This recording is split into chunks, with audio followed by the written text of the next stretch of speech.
हरे कृष्णा। आप सब भक्तों का हार्दिक स्वागत है आज के बहुत ही विशेष उत्सव में।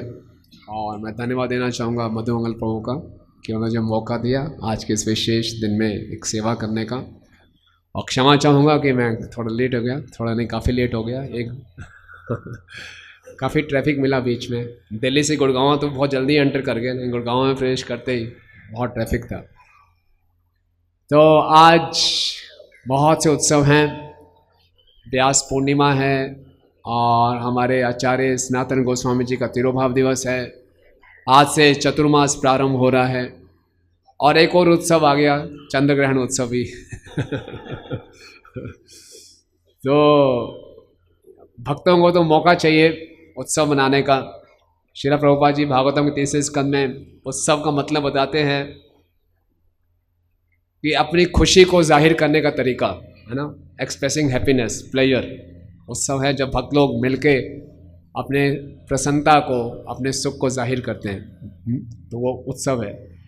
तो भक्त लोग जब भी इकट्ठे होते हैं, अपना गुणगान करते हैं भगवान का और कीर्तन करते हैं, तो उत्सव हो जाते हैं। तो आज हम पहले तो चर्चा करेंगे शिला व्यासदेव जी के विषय में। हम सब व्यासदेव जी के बहुत कृतज्ञ हैं। व्यासदेव जी के उच्चिष्ट पे ही हमारा पूरा जीवन निर्भर है। व्यासदेव जी के विषय में नॉर्मल हम चर्चा कम करते हैं, उनके दिए हुए उच्चिष्ट का हम सेवन करते हैं अक्सर और उसका वितरण करते हैं, लेकिन कुछ उनके जीवन से चर्चा करेंगे व्यासदेव जी के विषय पे। फिर उनके जो मुख्य कंट्रीब्यूशन रहा श्रीमद् भागवतम, उसके ऊपर उनके गुणगान करने का प्रयास करेंगे। फिर सनातन गोस्वामी जी ने भागवतम में कुछ सुंदर प्रार्थनाएं की, भागवतम के गुणगान में, अगर समय मिला तो उसका करेंगे। और फिर श्रील प्रभुपाद जी और व्यासदेव जी का विशेष संबंध, उसके बारे में चर्चा करेंगे। तो 4 मुख्य विषय हैं। कब तक समय हम ले सकते हैं? वैसे तो पूरी रात्रि का चंद्र ग्रहण है, कब तक समय है? मैं फिर भी ठीक ठीक है, तो कोशिश करते हैं 1 घंटे तक हो जाएगा पूरा, कोशिश करेंगे। तो गुरु पूर्णिमा यानी कि आज व्यासदेव जी का प्राकट्य दिवस है। तो हमारे गौड़िया वैष्णव सिद्धांत में, गौड़िया वैष्णव संप्रदाय में व्यास पूजा अक्सर तब मनाई जाती है जब हमारे गुरु आचार्यों का आविर्भाव दिवस, उनका प्राकट्य दिवस हो। लेकिन अधिकांशतः बाकी मायावादी संप्रदायों में आज ही के दिन व्यास पूजा मनाई जाती है।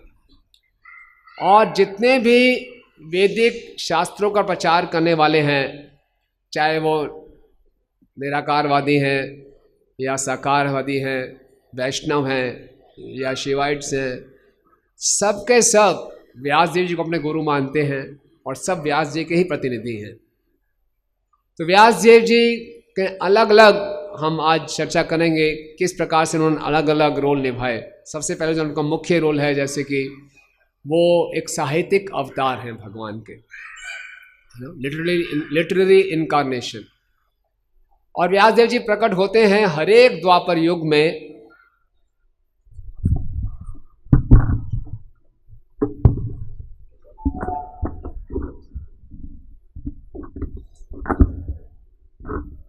व्यासदेव जी हर एक द्वापर युग में प्रकट होते हैं ताकि जो आने वाला कलयुग है उनके जीवों का उद्धार करने के लिए। व्यासदेव जी का मुख्य कार्य रहता है अवतार के रूप में जो एक वेद है उसको 4 भागों में बांटना। मुख्यतः वेद केवल एक थे, यजुर्वेद। लेकिन जब कलयुग प्रारंभ होने वाला तो व्यासदेव जी ने सोचा कि कलयुग के लोगों के में जो मुख्य अवगुण रहेगा, धैर्य की कमी रहेगी। सतोगुण के कमी के कारण, तमोगुण रजोगुण के प्रभाव में उनमें धीरता नहीं होगी और आयु बहुत कम होगी। उसमें इतना उनमें बुद्धि नहीं होगी, आध्यात्मिक बुद्धि विकसित नहीं होगी कि वेदों के सार को जान पाए। तो उन्होंने वेदों को 4 भागों में बांटा, सामवेद, यजुर्वेद, ऋग्वेद और अथर्ववेद। तो ये इनका मुख्य कार्य रहा। और कहा जाता है, जीव गोस्वामी जी अपने तत्व संदर्भ में कहते हैं कि प्रत्येक द्वापर युग में अलग अलग जीव को शक्ति प्रदान की जाती है और शक्तियां विशेष अवतार के रूप में प्रकट होते हैं, वो व्यासदेव के रूप में। तो जीव गोस्वामी जी कह रहे हैं कि एक प्रकार से व्यासदेव एक व्यक्ति नहीं है, बल्कि ये एक पोस्ट है। हर द्वापर युग में अलग अलग जीव, लेकिन ये जो द्वापर युग है, क्योंकि इस द्वापर युग में स्वयं कृष्ण प्रकट हुए थे, इस द्वापर युग में कोई जीव व्यासदेव नहीं बनते, बल्कि स्वयं भगवान व्यासदेव के रूप में प्रकट होते हैं, है ना। जैसे कि चैतन्य चरितामृत में कहा गया है कि माया और मुग्धेर जीव नाही स्वतः कृष्ण ज्ञान, जीवेर कृपा कहले कृष्ण वेद पुराण। माया से मुग्ध हो गए जीव कृष्ण के बारे में ज्ञान नहीं जानता, जीवों पे कृपा करने के लिए कृष्ण स्वयं आए, उन्होंने वेद पुराणों की रचना की, है ना। तो ये विशेष अवतार के रूप में उनका रहता है। यहाँ तक कि विष्णु पुराण में ये भी कहा गया है कि व्यासदेव जी का एक नाम है बद्रायण, क्योंकि बद्री का आश्रम में वो रहते थे, और उनका पूरा शरीर सामवेद, ऋग्वेद और यजुर्वेद से बना हुआ है। वेदों के वो सार है, उनका पूरा शरीर 3 वेदों से ही बना हुआ है, ऐसा कहा गया है विष्णु पुराण में। तो इस प्रकार से व्यासदेव जी एक साहित्यिक अवतार है, और उनका मुख्य उद्देश्य है कलयुग के जीवों के लिए। क्योंकि कलयुग, इससे पहले इन वैदिक शास्त्रों को श्रुति कहा गया है। श्रुति का अर्थ है कि जिसको एक बार इस सुनने से सब प्राप्त हो जाता था, लेकिन कलयुग में सुनने से काम चलता नहीं है, हम सुन के भूल जाते हैं, है ना। हमें पता नहीं कि हमने कल क्या किया, बहुत हम ये याद रहेगा कि आज हमें शाम को प्रसाद नहीं पाया, ये सुबह याद रहेगा, लेकिन ये पूछा जाए कि परसों हमने प्रसाद में क्या पाया, तो बहुत मुश्किल है बताना किससे हमने क्या बात कही, हम ये भी नहीं बोल सकते। अक्सर जब हम कोई क्लास अटेंड करते हैं, क्लास के बाद पूछा है क्लास कैसे लगी, बहुत अच्छी थी, क्या था क्लास में, थी तो बहुत अच्छी, लेकिन क्या था पता नहीं, याद नहीं रहता, है ना। बहुत अच्छा लग रहा था, समय निकल रहा था, नींद नहीं आ रही थी, अच्छी क्लास थी, लेकिन क्या कहा गया क्लास में बताना बहुत मुश्किल होता है, हम भूल जाते हैं, है ना। तो वो, लेकिन उससे कलयुग से पहले के युगों में ऐसा नहीं था, एक बार ही सुनते थे सब याद हो जाता था, है ना। व्यासदेव जी से ही सुखदेव गोस्वामी ने भागवतम सुनी, पूरा याद हो गया, फिर परीक्षित महाराज को सुनाई, पूरा सुना दिया। और बीच में हम देखते हैं कि भागवतम में कई जगह वंशावली आती है, राजा पुरुरवा की वंशावली, पूरा का पूरा अध्याय वंशावली है, उसके ये पुत्र हैं, उसके ये पुत्र हैं, उसके ये पुत्र हैं, उसके ये पुत्र हैं, पूरे श्लोक यही हैं, और सुखदेव गोस्वामी सुनाए जा रहे हैं, उसके पुत्र ये हुए, उसके पुत्र ये हुए, उसके, हमें याद में नहीं रह सकता, कैसे कैसे सुना रहे हैं, एक के बाद एक पुत्र है, इसके ये पुत्र है, यानी कि उनके पास कोई लिस्ट रखी हुई थी, उसके बाद बोल रहे हैं, और हमें लगा कोई डिटेल, कोई रेलेवेंट तो है ही नहीं, इसका भगवान से क्या लेना देना है, लेकिन एक एक डिटेल उनको याद है, पूरा जम्बू द्वीप में कौन कौन से आइलैंड्स हैं, सब पूरा याद है और सुना रहे हैं। एक बार सुनने के बाद सब याद हो गया, और उसी समय में सूत गोस्वामी जी बैठे हैं, उन्होंने भी एक बार सुना, पूरा याद, और नैमिषारण्य में सबको सुना रहे हैं। तो ये श्रुतिधर होते थे, लेकिन कलयुग में ऐसा नहीं है। उन्होंने बोला कि फिर इन शास्त्रों को लिखना पड़ेगा, उन्होंने कंपाइल करवाया, और कलयुग में तो जो लिखित की भी कोई वैल्यू नहीं रहती, लोग मुकर जाते लिखे लेकिन फिर भी कलयुग के जीवों की भलाई के लिए उन्होंने शास्त्रों का ये लिपिकरण करवाया, तो इसलिए साहित्यिक अवतार कहे गए, है ना। तो आज हमारे पास ये ग्रंथ हैं, ये सब हैं, और लगभग 4.5 लाख श्लोक लिखे उन्होंने, है ना। और शंकराचार्य जी अपने गीता भाष्य में व्यासदेव जी गुणगान कर देते हैं, व्यासदेव विशाल बुद्धि है, कि बहुत विशाल बुद्धि है इनकी, कि जिससे उन्होंने इतने सारे श्लोकों का कंपाइल किया। और उन्होंने वैदिक 4 वेदों का विभाजन किया, फिर उपनिषद लिखे, जो उपनिषद हैं वो वेदों के निष्कर्ष हैं, और इसके कई पुराण लिखे। और फिर उन्होंने कहा कि जो वैदिक शास्त्र हैं ये सारा जन साधारण की समझ में आने वाले नहीं हैं। उन्होंने क्या किया, स्त्रियों के लिए, शूद्रों के लिए, द्विज बंधुओं के लिए उन्होंने क्या किया, फिर महाभारत की रचना की, उसको पंचम वेद कहा गया, पुराणों को और महाभारत को पंचम वेद कहा गया। तो इस प्रकार से उन्होंने ये इनके एक साहित्यिक अवतार के रूप में उन्होंने ये कार्य किया। फिर हम देखते हैं कि व्यासदेव जी एक पिता के रूप में, व्यासदेव जी के पुत्र कौन थे, सुखदेव गोस्वामी। सुखदेव गोस्वामी जी अपनी माँ के घर में थे, वो बाहर ही नहीं आना जा रहे थे, उनको डर था एक बारी मैं बाहर आ गया संसार में तो माया में फंस जाऊंगा, है ना। वैसे तो भागवतम के 30वें स्कंद में बताया गया है कि कोई भाग्यशाली जीव होता है उसको अपने पिछले 100 जन्म याद आ जाते हैं, और वो भगवान से प्रार्थना करते हैं कि मुझे बाहर निकाल दो, इस बारी, अगली बारी मैं माँ के घर में प्रवेश नहीं करूँगा, बाहर आके आपकी पूजा करूँगा, भक्ति करूँगा। लेकिन जैसे वो बाहर आता है उसके घर वाले उसको घेर लेते हैं, बोले बोलो बोलो बेटा बोलो, मामा मामा पापा पापा। तो जो पहले शब्द वो बोलते हैं मामा पापा, मामा पापा, मेरे पाप हैं, मैं यहाँ पे हूँ मामा पापा, मामा पापा, और सब बड़े खुश होते हैं, देखो देखो क्या बोल रहे हैं, मामा पापा बोलना बोलना, है ना।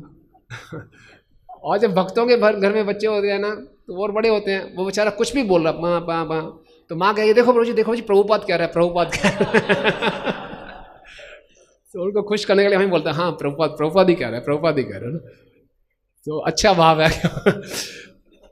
तो इसी ढंग से सुखदेव गोस्वामी जी बाहर आना नहीं चाह रहे थे, उनको मालूम है फिर ये होगा मामा पापा शुरू हो जाएगा, तो बाहर ही नहीं आना चाह रहे थे। स्वयं भगवान आए, गारंटी दी, नहीं माया आपको छुएगी भी नहीं, आप बाहर आइए। 16 वर्ष तक माँ के घर में रहे और जैसे ही बाहर आए तुरंत भाग गए, तुरंत गारंटी भी दे दी भगवान ने कि आपको माया छुएगी नहीं, लेकिन वो कोई भी रिस्क नहीं लेना चाहते थे ना। तो ये सुखदेव गोस्वामी जी दिखा रहे हैं कि भक्त लोग चाहे किसी भी उन्नत अवस्था में ना हो, क्यों ना हो, माया से हमेशा डर के रहना चाहिए, है ना। कभी भी ये नहीं कह सकता कि अब मैं सुरक्षित हूँ, कभी भी ये एक सोचना भी नहीं चाहिए।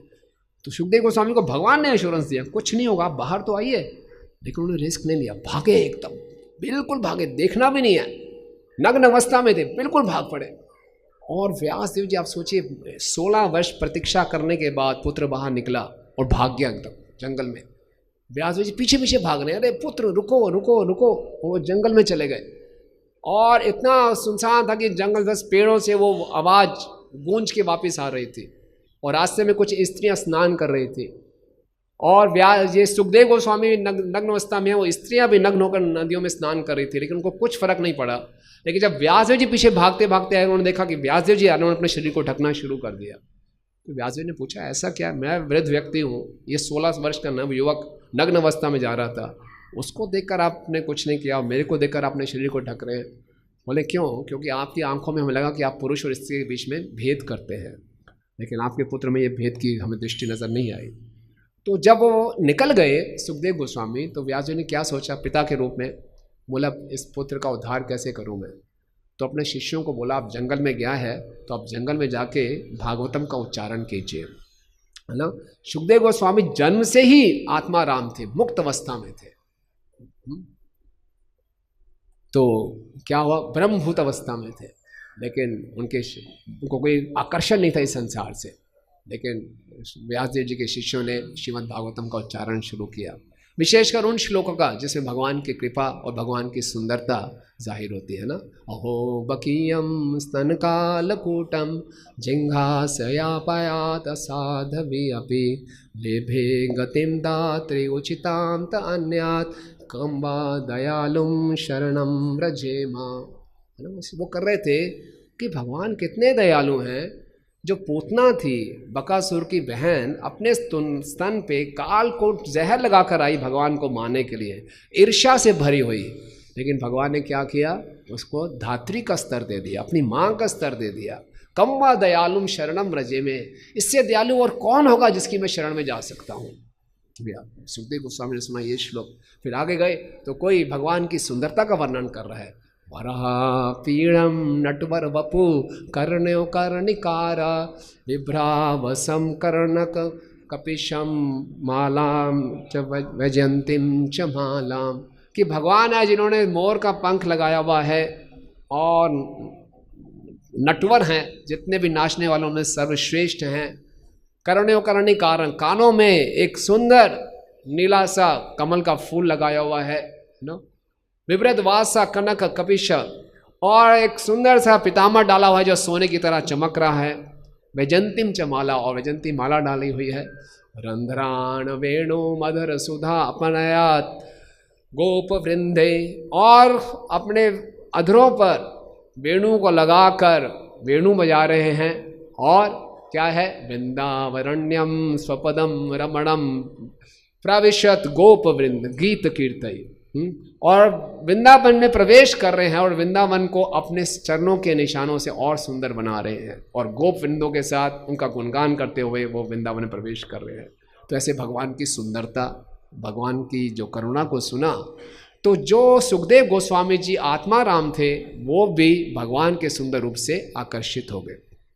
तो हम देखते हैं कि व्यासदेव जी ने पिता के रूप में अपने पुत्र को भी भगवान से आकर्षित किया। ये उनका पिता के रूप में रूप था। फिर उनका पुत्र के रूप में क्या किया उन्होंने, किसके पुत्र थे वो, पराशर मुनि, और उनकी माँ का नाम क्या था, सत्यवती। सत्यवती एक मछुआरे की बेटी थी, उस मछुआरे का नाम था वसु। और एक बारी वो मछुआरे की बेटी नाव चला रही थी और पराशर मुनि उनकी नाव में आके बैठे और उनकी देह से दुर्गंध आती थी मच्छी की। आप भी जाएंगे, अभी मच्छी मार्केट से निकलते हैं तो कितनी दुर्गंध आती है। और वो कोई रात दिन वो मच्छियों का बिजनेस करती थी, उनका लेन आदान प्रदान करती थी, उनके पूरे शरीर से मच्छी की दुर्गंध आ रही थी। लेकिन पराशर मुनि त्रिकालदर्शी थे और उन्होंने देखा कि अब ऐसा मुहूर्त आ गया है कि अगर मैं इस स्त्री से संतान उत्पन्न करूंगा तो एक विशेष विभूति प्रकट होंगी। तो उन्होंने कहा कि तुम्हारे द्वारा मैं एक विशेष विभूति को इस संसार में प्रकट करना चाहता हूँ जो पूरे संसार का उद्धार करेगा। तो बेचारी कंवारी कन्या थी, वो घबरा गई। बोले आप घबराओ मत, आपका जो कंवारापन बना रहेगा लेकिन इस संसार के भले के लिए तुम एक माध्यम बनोगे। तो तभी उन्होंने एक ऐसा वहाँ पे धुन लाए गए और पराशर मुनि ने सत्यवती के घर में व्यासदेव जी को, फिर सत्यवती गर्भ से व्यासदेव जी का आगमन हुआ और इसलिए उनका नाम पड़ा कृष्ण द्वैपायन व्यास, क्योंकि उनका जो जन्म हुआ एक द्वीप में हुआ है ना, और उनका जो रंग था कृष्ण वर्ण का था। और तुरंत व्यासदेव जी प्रकट हुए और प्रकट होते हुए माँ को नमस्कार करके उन्होंने कहा जब भी आपको मेरी आवश्यकता हो आप मुझे पुकार सकते हो। और व्यासदेव जी अब प्रकट हो गए, तपस्या करने चले गए। उसके बाद देखते हैं, और जब पराशर मुनि ने सत्यवती का संग किया तो उनका पूरा शरीर जो दुर्गंध देता था अब पूरा सुगंध देने लगा। और इसी सुगंध से कुरुवंश के राजा शांतनु उनसे आकर्षित हुए और फिर शांतनु ने सत्यवती से विवाह किया और फिर उनकी 2 संतानें हुई, विचित्र, वीर्य और चित्रांग। लेकिन दोनों की मृत्यु हो गई और आगे कोई उनकी संतान नहीं थी कि इस वंश को आगे बढ़ाया जाए। तो सत्यवती ने भीष्म पितामह को बुलाया कि इनकी 2 पत्नियां हैं, अंबा और अंबिका, आप इससे आप संभोग करो, संतान उत्पन्न करो। भीष्म पितामह ने कहा मैंने तो ब्रह्मचारी का व्रत ले रखा है। तो फिर सत्यवती ने कहा मेरा एक और पुत्र है व्यास। तो उन्होंने फिर व्यासदेव को स्मरण किया, व्यासदेव तुरंत प्रकट हो गए और उन्होंने कहा कि कुरुवंश को आगे बनाने के लिए इन 2 स्त्रियों के गर्भ में आप संतान डालिए। तो उन्होंने कहा ठीक है, जैसे माँ आपकी आ गया। और फिर हम जानते हैं वो अम्बा के पास गए और क्योंकि व्यासदेव तुरंत तपस्या करके आ रहे थे, वो उनका रूप जो बहुत ही भीष्म था, बहुत ही डरावना था, और जो अम्बा थी वो देखकर उनको तो डर गई, उसने आंखें बंद कर ली। और उसके बाद जब व्यासदेव बाहर आए तो पूछा सत्यवती ने कि आपको क्या लगता है कैसी संतान होगी। बोले संतान बहुत बलशाली होगी, हजारों हाथियों का इसमें बल होगा, लेकिन वो क्या होगा, अंधा होगा। और उसका नाम क्या पड़ा, धृतराष्ट्र। तो बोला वो बेचारी बहुत घबरा गई। बोले अब अंबिका के गर्भ में आप संतान डालिए। तो उसके बाद अंबिका का जब वो संग करने गए तो अंबिका ने आंखें तो बंद नहीं की लेकिन घबरा गई, उसका पूरा शरीर पीला पड़ गया। और फिर उन्होंने कहा कि तुम्हारी संतान होगी पांडु, जिसका रंग पीला होगा। और फिर उन्हें कहा सत्यवती ने कि आप एक और संतान दीजिए। तो दोबारा से अम्बा का संग कीजिए। तो दोबारा से अम्बा का संग करने गए तो अम्बा ने क्या किया, अपने दासी अम्बालिका को आगे कर दिया। तो अम्बालिका ने बहुत ही अच्छे भाव से व्यासदेव जी की सेवा की और फिर उनके गर्भ से कौन उत्पन्न हुए, विदुर। तो इस प्रकार से एक माँ के, एक पुत्र के रूप में उन्होंने अपनी माँ की आज्ञा का पालन किया। इसके बाद देखते हैं व्यासदेव जी एक गुरु के रूप में। वास्तव में जो भी इस संसार में वैदिक अनुष्ठानों में गुरु अपने आप को कहते हैं, गुरु का मतलब है जो व्यासदेव जी के फॉलोवर हो। एक गुरु शब्द आपको इंग्लिश डिक्शनरी में भी मिल जाएगा और गुरु का अर्थ बताया जाता है टीचर, है ना, और लर्नेड पर्सन और टीचर। लेकिन वास्तव में गुरु का मतलब टीचर नहीं है। गुरु हो सकता है बहुत बड़ा विद्वान ना हो, लेकिन गुरु के लिए सबसे जो मेन क्वालिफिकेशन है कि वो व्यासदेव जी का फॉलोवर हो, व्यासदेव जी का अनुयायी हो। ये बात नोट करना बहुत जरूरी है। और हो सकता है कि वो एक वैदिक संस्कृति में आध्यात्मिकता में कोई गुरु ना हो, कोई हो सकता है कोई क्लासिकल म्यूजिक क्यों ना सिखाता हो, है ना, शास्त्रीय संगीत सिखाता हो जो कि वैदिक शास्त्रों में जिसका वर्णन है, और वो सिखाने वाला कोई हो सकता है इस्लाम धर्म को पालन कर रहा हो, वो भी मुसलमान हो, ऐसे भी आप देखते हैं। लेकिन अगर उसको शास्त्रीय संगीत सिखाना है तो उसको सरस्वती देवी की पूजा करनी ही पड़ेगी और तभी वो शास्त्रीय संगीत सिखा पाएगा। यानी कि वैदिक संस्कृति का किसी भी फील्ड में अगर हमें किसी ज्ञान को देना है तो हमें व्यासदेव जी की शरण ग्रहण करनी होगी, है ना। और इसलिए हमें कभी भी जो ज्ञान प्राप्त होता है उसके लिए कभी गर्वित नहीं होना चाहिए। एक बारी परम पूजनीय गौर कृष्ण स्वामी महाराज, जो कि अब नित्य लीला में प्रवेश हो चुके हैं, वो कह रहे थे कि वो किसी मंदिर में गए प्रवचन देने और उन्होंने कथा की, बहुत सुंदर कथा करते थे जैसा कि आप जानते ही हैं। तो व्यास आसन से उठे, इसलिए जो भी वक्ता इस सिंहासन में बैठ के बोलता है, उसको बोलता है व्यास आसन। वो व्यास देव जी का प्रतिनिधि है, व्यास देव जी का अनुयायी है, और उसका कर्तव्य है कि जो व्यास देव जी ने दिला उसी प्रसाद का वितरण करे, है ना, उसका भोग ना करे, उसका प्रसाद के रूप में स्वीकार करे, उसको वितरित करे। तो उन्होंने जब कथा की और उसके बाद सब लोग आए, बहुत उनकी प्रशंसा करने लगे, उनके पाँव छूने लगे। तो उस मंदिर के प्रेसिडेंट थे, बोले भाई मैं तो यहाँ रहता हूँ, रोज़ कथा करता हूँ, मुझे कोई इतना प्रणाम नहीं करता। उनको ईर्ष्या होने लगे, साफ साफ बोले आपको इतने प्रणाम कर रहे हैं। तो उन्होंने साफ साफ बोल दिया, देखिए ये प्रणाम मुझे नहीं कर रहे, ये प्रणाम भागवत कथा को कर रहे हैं, और ये भागवत कथा व्यास जी का उच्चिष्ट है ना। तो ये बहुत सही चेतना रहती है, यही चेतना सबकी होनी चाहिए। अगर हम व्यास देव जी के प्रतिनिधि हैं, उनके अनुयायी हैं, तो हम सबके गुरु जो आदि गुरु हैं वे व्यास देव जी हैं। और वैसे भी हमारी गौड़िया वैष्णव संप्रदाय है ब्रह्म माधव गौड़िया संप्रदाय, तो मध्वाचार्य जी भी व्यास देव जी से उनकी मुलाकात हुई है ना। मध्वाचार्य जी बताया जाता है कि उनके एक शिष्य ने माधव विजय करके ग्रंथ लिखा, जिसमें उनकी पूरी बायोग्राफी है। तो उसमें वर्णन आता है कि मध्वाचार्य जी ने गीता के ऊपर तात्पर्य लिखे, पूरे पर्पट्स कमेंट्री लिखी, और फिर अपने गुरु से आदेश लेकर वो बद्रिका आश्रम में आए, बद्रीनाथ गए कि व्यास जी से मिलने के लिए। और कहा जाता है कि आप में से कितने लोग गए हैं बद्रीनाथ? तो आपका ट्रिप तो जाता रहता है ना, मधुमंगल 2-3 बार लगे हैं। तो वहाँ पर उस समय वो बद्रीनाथ जी में गए और आल्टर के सामने बैठ गए 48 दिनों के लिए, है ना। तब उनको अलाउ होगा, कोई भीड़ भाड़ नहीं होती होगी, बैठ गए होंगे सामने, और 48 दिनों के लिए बिना कुछ खाए सोए बोले नर नारायण ऋषि के चरणों में वो ध्यान लगाते रहे। उनका उद्देश्य भगवान के दर्शन करना नहीं था, उनका उद्देश्य था व्यास जी के दर्शन करना। और कहा जाता है कि वहाँ बद्रीनाथ में एक उत्तरी बद्री है जो कि व्यास जी का धाम है, और उसका वर्णन श्रीमद् भागवतम के पहले स्कंद में भी आता है ना। श्यामा प्राश कहा जाता है उसको, जो कि सरस्वती नदी के पश्चिमी तट पे है, और वो किसी गाइड मैप में नहीं मिलेगा, वो एक दिव्य स्तर पे है। तो 48 दिनों के लिए जो मध्वाचार्य जी ने तपस्या की, तो उसके बाद स्वयं भगवान उनके सामने प्रकट हुए और उनको बताया गया व्यास जी का धाम वहाँ पे है। और क्योंकि वो स्वयं वायुदेव के अवतार हैं, उड़कर वो वहाँ पर पहुँच गए। और वहाँ पर गए तो बहुत ही दिव्य स्थान था, सुंदर, वहाँ झीलें थी, पेड़ थे, कई ब्राह्मण वहाँ पे ध्यान लगा रहे थे, और उन्होंने देखा बीच में बैठे हैं व्यास देव जी, और जाकर उन्होंने उनको प्रणाम किया।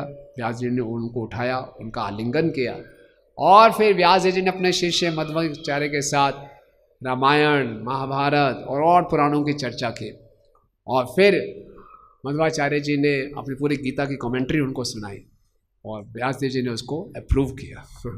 और उसके बाद जब मध्वाचार्य जी वापस आए और सब शिष्यों को बताया कि व्यास जी ने उसको अप्रूव किया, तो एक बहुत बड़ी फीस्ट का आयोजन किया गया, है ना। सभी भक्तों को बुलाया गया, और हैरानी की क्या बात है कि पूरी की पूरी फीस्ट को मध्वाचार्य ने स्वयं पा लिया।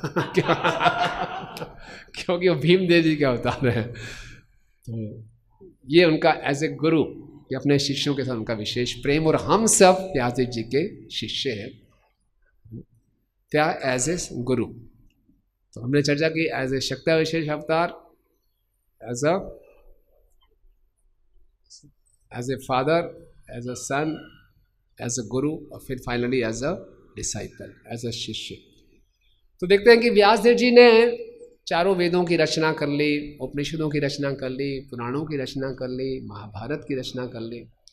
उसके बाद वेद का अर्थ है ज्ञान, और उसके बाद सारे वैदिक शास्त्रों को उन्होंने एक सूत्रों में परिणित किया, उसको बोलते हैं वेदांत सूत्र, है ना। वेदांत सूत्र में पूरा का पूरा ज्ञान डाल दिया, यानी कि अल्टीमेट नॉलेज, वेद का अंत है।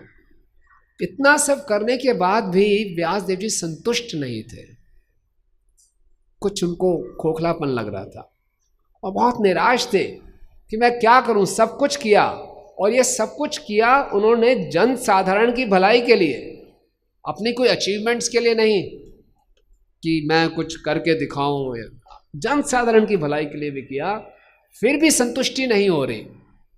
और जब उन्होंने अपना आत्म अवलोकन किया, इंट्रोस्पेक्शन किया, तो उनको लगा कि लगभग, मुझे लगता है गड़बड़ ये है कि मैंने भगवान श्री कृष्ण का पूर्ण रूप से गुणगान नहीं किया, डाउटफुल थे। और तभी वहाँ पर उनके गुरु प्रकट हो गए, कौन? नारद मुनि जी, है ना। नारद मुनि जी प्रकट हुए। नारद मुनि ने कहा, व्यासदेव आपने सब कुछ तो किया है, फिर भी आप असंतुष्ट क्यों हैं? तो व्यास जी ने पूछा यही मैं आपसे पूछना चाहता हूँ। तो व्यास जी ने नारद मुनि ने कहा कि आपने अच्छे अच्छे शास्त्रों की रचना की है, लेकिन आपने बार बार रिपीटेडली बार बार भगवान का पूर्ण रूप से भरपूर रूप से भगवान का गुणगान नहीं किया। एक्सक्लूसिवली केवल भगवान श्री कृष्ण के नाम का, गुणों का, लीलाओं का गुणगान नहीं किया। और आपके अंदर सारे गुण हैं, आप तो स्वयं भगवान के अवतार हैं और आपका अवतरण विशेष इसी उद्देश्य से हुआ है। बल्कि आपने जो किया, आपने लोगों को और कंफ्यूज कर दिया और एक तरीके से आपने धर्म के नाम पे लोगों को धोखा दिया। आपने इतने सारे वैदिक शास्त्रों में हर का गुणगान कर दिया, देवी देवताओं का भी गुणगान कर दिया, कृष्ण का भी गुणगान कर दिया, तो अंत में क्या हुआ कि सब एक हैं जी, सब बराबर है ना।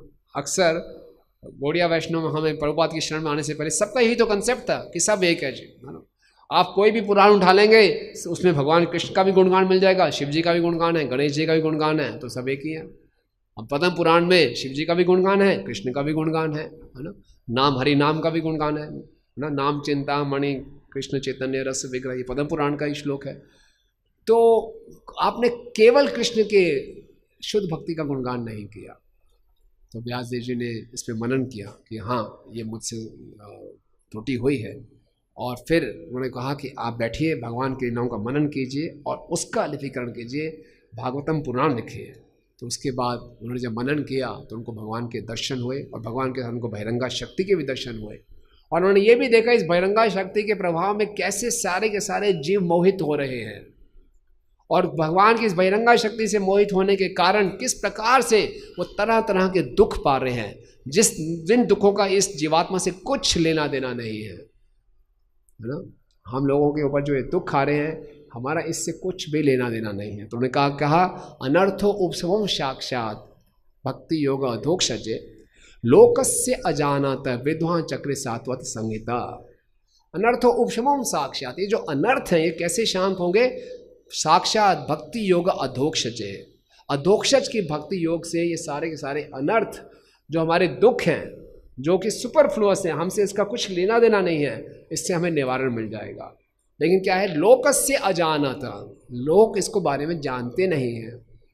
अक्सर लोग ये समझते हैं कि हमारे जीवन में जो दुख आ रहे हैं उसके कारण ये है, कोई दूसरा व्यक्ति मेरे दुख का कारण है, या मेरे पास धन की कमी है तो दुख का कारण है, मेरे पास विद्या की कमी है तो दुख का कारण है, या मेरी सास ससुर मेरे दुख के कारण है, मेरे पति पत्नी दुख के कारण है, बच्चे दुख के कारण है।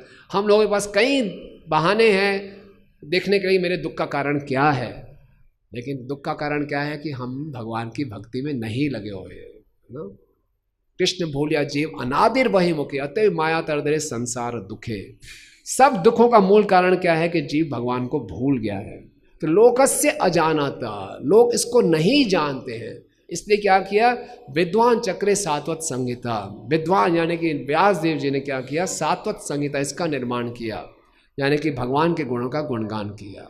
और फिर क्या किया, यस्य वै श्रूयमाणानाम, जिसको सुनने मात्र से ही कृष्ण परम पुरुषे भक्ति उत्पाद्यते पुंसाम शोक मोह भयापहा, जिसको सुनने मात्र से ही क्या होगा, कृष्ण के प्रति भक्ति उत्पन्न हो जाएगी। और जब भक्ति उत्पन्न हो जाएगी सारे के सारे दुख दूर हो जाएंगे, शोक मोह भय सब दूर हो जाएगा। किसको सुनने मात्र से? श्रीमद् भागवतम सात्वत संहिता। तो उन्होंने फिर क्या किया, श्रीमद् भागवतम जो उन्होंने पहले से इसका संकलन कर रखा था, इसको उन्होंने एडिट किया, दोबारा से इसको एडिट किया, और फिर इसमें केवल शुद्ध भक्ति, और ये कहा जाता है अमल पुराण, है ना। और ये श्रीमद् भागवतम जो है ये भगवान श्री कृष्ण से अभिन्न है ना। तो एक श्लोक जो बोर्ड पे लिखा है इसका हम उच्चारण करते हैं। इदम भागवतम नाम पुराणम ब्रह्म संहितम उत्तम श्लोक चरितम चकार भगवान ऋषि निःश्रेयसाय लोकस्य धन्यम सुतन्यम महत्। इसका अनुवाद है, यह श्रीमद् भागवतम भगवान का साहित्य अवतार है ना। भगवान का ये साहित्य अवतार है जिसे भगवान के अवतार वेद व्यास ने संकलित किया है। यह सभी लोगों के परम कल्याण के निमित्त है और यह सभी तरह से सफल, आनंदमय तथा परिपूर्ण है। पीछे पीछे दोहराइए प्लीज। यह श्रीमद् भागवतम भगवान का साहित्य अवतार है, जिसे भगवान के अवतार वेद व्यास ने संकलित किया है। यह सभी लोगों के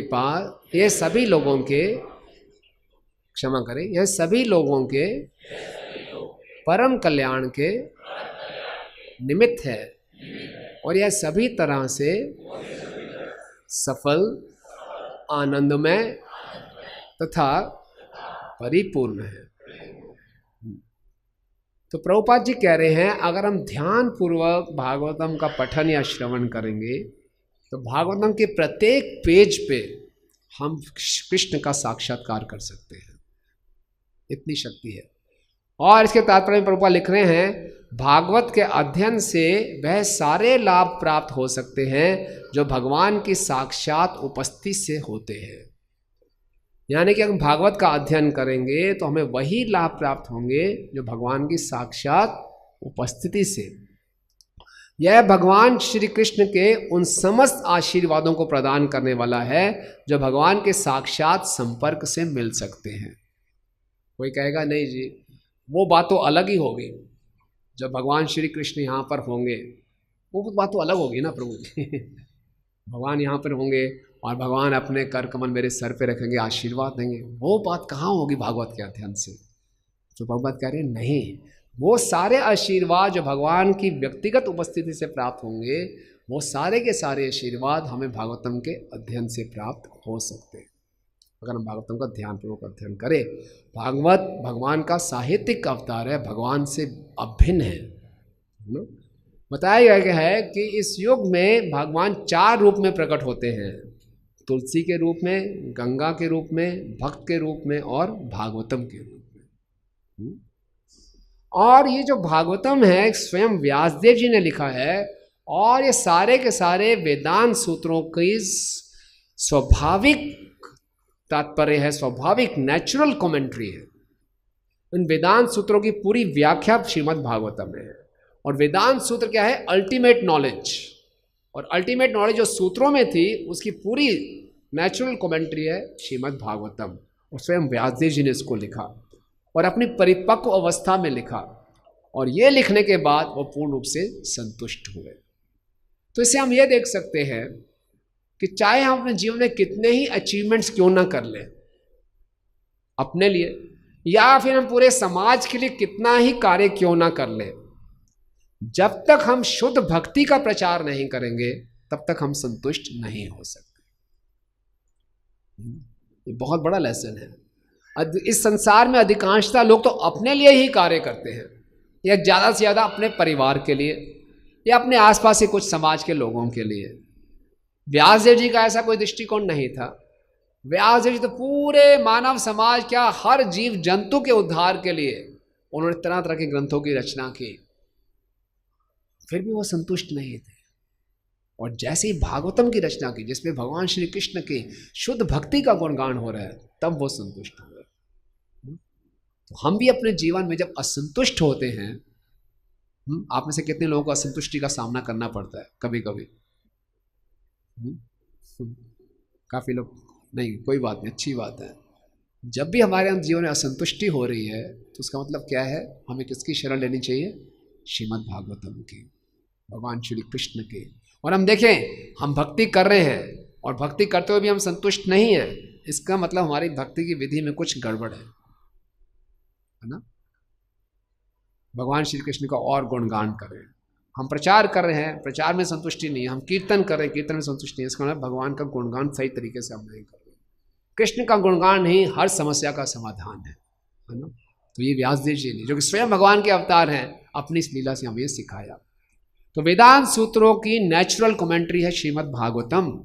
इदम नाम पुराणम ब्रह्म संहितम, ये भगवान से अभिन्न है। ये हमें इसका पूर्ण विश्वास होना चाहिए। जिस प्रकार से हम भगवान श्री कृष्ण की शरण लेते हैं, उसी प्रकार से हमें श्रीमद् भागवतम की शरण लेती हैं।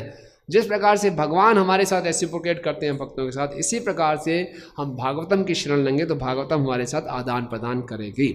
आप में से बहुत से भक्तों का यह अनुभव होगा कि जब हम अपने जीवन में किसी समस्या से जूझ रहे होते हैं और श्रीमद् भागवतम खोलते हैं, प्रभुपद का तात्पर्य पढ़ते हैं, तो हमें उसी समस्या का समाधान मिल जाता है। कितने लोगों के साथ ये अनुभव हुआ है जी, है ना? बहुत बार ऐसा हुआ है कि हम बहुत परेशान हैं, क्या करें, चलो खोलते हैं कुछ और पढ़ते हैं और वही हमें नजर आता है। तो भागवतम की हम शरण लेंगे इस भाव से, तो भागवतम निश्चित रूप से। एक बारी परम पूजनीय हनुमत प्रेषक स्वामी महाराज एक क्लास में आए। हनुमत प्रेषक स्वामी महाराज ने पूरे भागवतम का बहुत गंभीरता से अध्ययन किया हुआ, उसको काफ़ी स्क्रूटनाइजिकली अध्ययन किया हुआ, उसका उन्होंने काफ़ी इस पर अलग अलग स्टडीज़ कोर्सेज बनाए हुए हैं। तो सारी क्लास से पूछ रहे थे, आप बताइए भागवतम के पहले स्कंद में कितने अध्याय हैं, बताइए, आप में से कोई बता सकता है कितने अध्याय हैं? दूसरे स्कंद में कितने अध्याय हैं, बताइए। तीसरे स्कंद में कितने अध्याय हैं? तो जैसे हम लोग बैठे हैं वैसे वो भी सारी क्लास ऐसे ही बैठी थी। चौथे स्कंद में कितने अध्याय हैं? तो सब ऐसे ही बैठे थे। तो बोले इसका मतलब आप कृष्ण को जानते ही नहीं। अगर अभी आपके सामने कृष्ण प्रकट भी हो जाएं तो आपके कृष्ण के चरण कमलों में और एक भैंस के चरण कमलों में कोई अंतर पता नहीं चलेगा। यानी कि आप कृष्ण को पहचान भी नहीं पाएंगे। यानी कि उन्होंने कहा जितना आप भागवतम को समझेंगे उतनी ही मात्रा में हम कृष्ण को जान पाएंगे। इसलिए बोल रहे कि अपना होमवर्क करके रखिए। उन्होंने कहा अगर कृष्ण प्रकट हो गए हमारे सामने तो हमें कॉन्फिडेंस नहीं होना चाहिए पहचान लूंगा। दुर्योधन के सामने भी कृष्ण प्रकट हुए, दुर्योधन ने बोला थोड़ा सा मायावी है, भगवान ने अपना विराट रूप भी दिखा दिया, तब भी वो कन्विंस नहीं हुआ। अरे थोड़ा सी माया, मेरे को भी आती है कुछ माया, मेरे से थोड़ा सा बेटर है ना। और ये भगवान बहुत चतुर हैं। भगवान जब भी अवतार लेते हैं तो ऐसे अवतार लेते हैं कि जन साधारण से थोड़ा सा बेटर, और हर किसी को लगता है मेरे समान ही बस थोड़ा सा बेटर है ना। बहुत कम लोग भगवान को पहचान पाते हैं। एक लेक्चर में प्रभुपाद कह रहे हैं कि जब कृष्ण यहाँ पे थे मुश्किल से 100-125 लोग जानते थे कि भगवान है। सब समझते साधारण व्यक्ति थोड़ा सा हमसे बेटर है। जब हिरण्याक्ष के सामने भगवान वराह प्रकट हुए तो भगवान हिरण्याक्ष को ये थोड़ा कि ये भगवान है, बोले बहुत बड़ा सुअर है, और उस समय मैं भी उड़ सकता हूँ, सुअर भी उड़ सकते हैं, सुअर उड़ रहा है कोई बात नहीं। लेकिन ब्रह्मा जी को लगा नहीं भगवान है, पहचान गए, भक्त लोग पहचान गए, असुर लोग नहीं पहचान पाए। तो जितना हम भागवतम को सुनेंगे, जितना हम भागवतम की शरण लेंगे, उतना हम कृष्ण को जान पाएंगे। बिना श्रवण किए, बिना भागवतम को अध्ययन किए हम कृष्ण को नहीं जान पाएंगे, है ना। ये एक माध्यम है। और इस भागवतम का पूरा सार क्या है? भगवान का नाम, है ना। भागवतम का अंत क्या है? नाम संकीर्तनम यस्य सर्व पाप प्रणाशनम प्रणामो दुख शमनम तम नमामि हरि परम।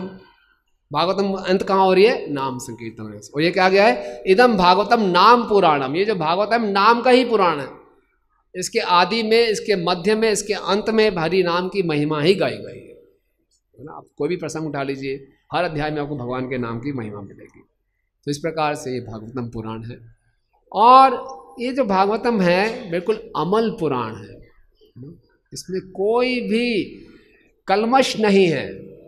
और ये स्पष्ट होता है इसके जो इसका मंगलाचरण है, जो पहले 3 श्लोक हैं। तो भागवतम का पहला श्लोक में क्या शुरुआत है? कहाँ से शुरू होता है वो? जन्माद्यस्य यतः। उससे पहले क्या है? ओम नमो भगवते वासुदेव। स्पष्ट कर रहे हैं कि मैं उस भगवान को प्रणाम करता हूँ जो वसुदेव के पुत्र है, सीधा ही। और वो क्या है? जन्मादि अस्य यतः, वो सब कारणों के कारण है। पहला वेदांत सूत्र क्या है? अथा तो ब्रह्म जिज्ञासा, उस ब्रह्म के बारे में जिज्ञासा करो। और दूसरा क्या है? वो ब्रह्म क्या है? जन्मादि अस्य यतः, वो सब कारणों का कारण है। और भागवतम श्लोक कहाँ से शुरू हो रहा है? जन्मादि अस्य यतः। तो उसका पूरा ये खुलासा है। और फिर बता रहे हैं कि अंत का हो रहा है सत्यम परम धीमहि, उस परम सत्य को जो कि वसुदेव के पुत्र हैं, जो सब कारणों के कारण हैं, उनको मैं प्रणाम करता हूँ। मोहयंती यद सूर्य, जिनको समझने के लिए देवतागण भी मोहित हो जाते हैं। ये तो प्रथम श्लोक में स्पष्ट कर दिया कि श्री कृष्ण परम सत्य है, सब कारणों के कारण है। ये तो इंट्रोड्यूस कर दिया। और फिर दूसरा श्लोक क्या है? धर्म प्रोजितो कैटवत परमो निमत्सराणा सिताम। धर्म प्रोजिता कैटव अत्र, यही जो भागवतम है जितने भी धोखे देने वाले धर्म हैं उसको निकाल के बाहर फेंकता है। जितने भी कैटव धर्म है, चीटिंग रिलीजन, उनको धर्म बाहर फेंकता है। भगवद गीता कहाँ समाप्त होती है? सर्वधर्मान परित्याज्यात्, बाकी उल्टे सीधे धर्मों को छोड़ दो। और भागवतम कहाँ से शुरू हुई? ऑलरेडी छोड़ दिया, निकाल दिया, आगे बढ़ो, है ना। धर्म पूजिता कैटव परमो निर्मत्सराणाम सताम, ये किसके लिए है? परम निर्मत्सराणाम सताम, जो कि हर प्रकार के द्वेष से रहित हैं, उनके लिए है। ये जो शुद्ध धर्म है, कोई इसमें चीटिंग नहीं है, ये उनके लिए है जिनके अंदर कोई चीटिंग प्रोपेंसिटी नहीं है। तो चीटिंग रिलीजन क्या होते हैं? धर्म भी कोई धोखा देने वाला हो सकता है? धोखा देने वाला धर्म क्या होता है? धोखा क्या होता है? आपको कब लगता है कि हमारे साथ धोखा हुआ? कैसे ट्रस्ट टूटता है?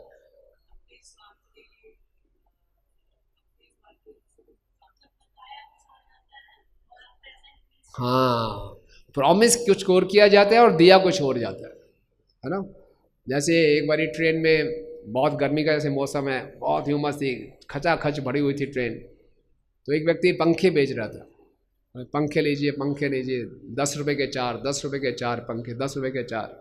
तो एक पति था, पत्नी था, 2 बच्चे थे, गर्मी लग रही थी। पति ने बोला खरीद लो ना पंखे।